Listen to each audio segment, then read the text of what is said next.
I want you to remember that no bastard ever won a war by dying for his country. He won it by making the other poor dumb bastard die for his country.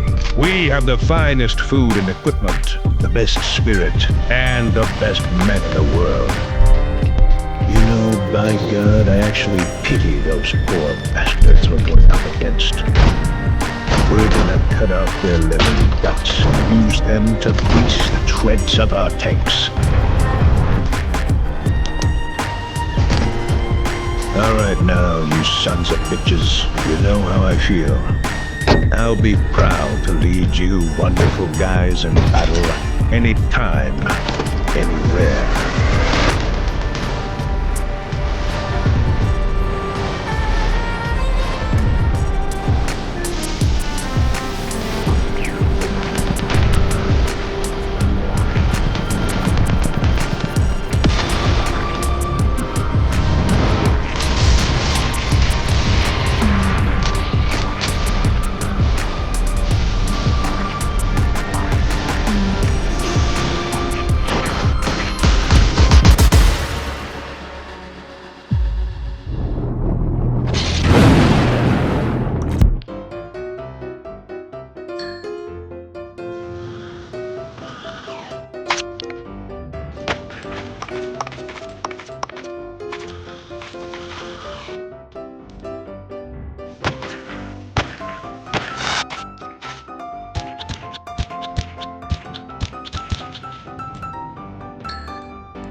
There's a really ambitious all-out war battlefield-inspired game coming our way and barely anyone knows about it. It's a game I've been following for a long time now, even though there's not much about it, but there's plenty of reasons we can be excited for this special project. They really want this one to feel like a big all-out battlefield and planet-side experience where there's a war happening everywhere at all times. You might recall Bulkhead from Battalion 1944. They're back bigger and this time they want to go head-to-head with Battlefield. The game is called WARDOGS, and while details are still emerging, what we know so far paints a picture of real ambition, combined with just enough caution to make this one worth following seriously.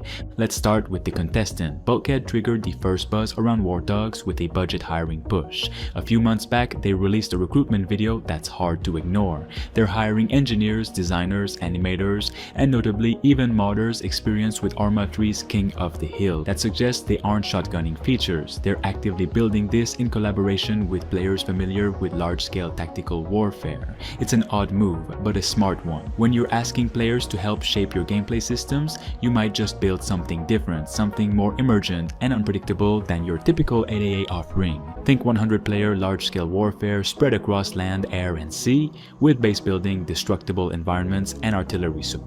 They want battlefield-scale play, tactical objectives that matter and evolve in real time, all in a single mode. Their site frames it as an all-out warfare experience. 3 teams warring across ground, naval, and aerial domains, where every soldier, tank, or jet choice can tip the tide.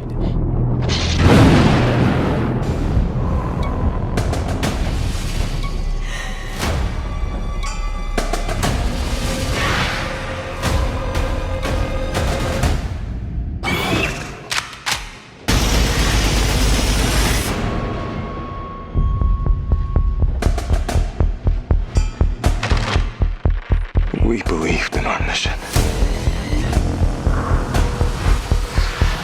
We were going to be gods.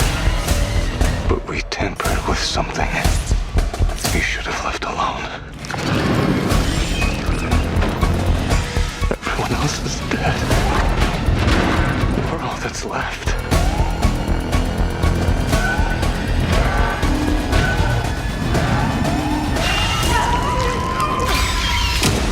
Whoever finds this, destroy them. Every last one of them.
fault. As I hit the...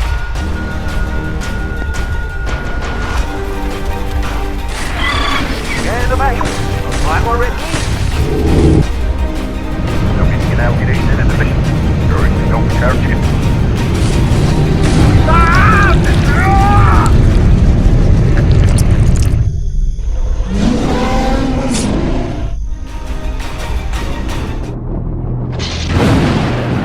We got company!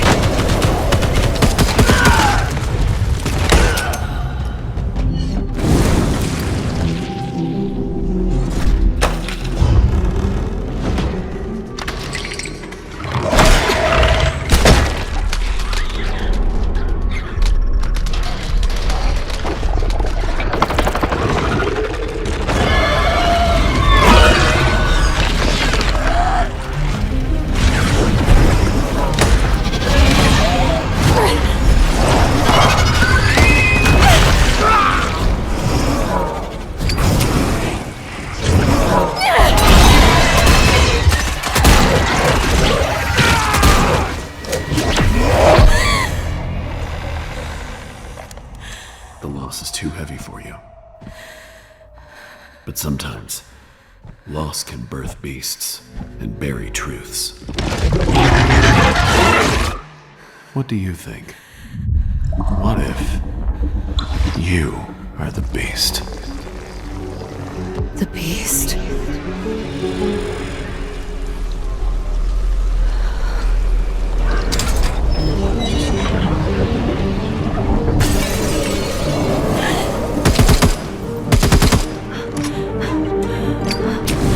Watch out!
answer is, maybe they will visit us.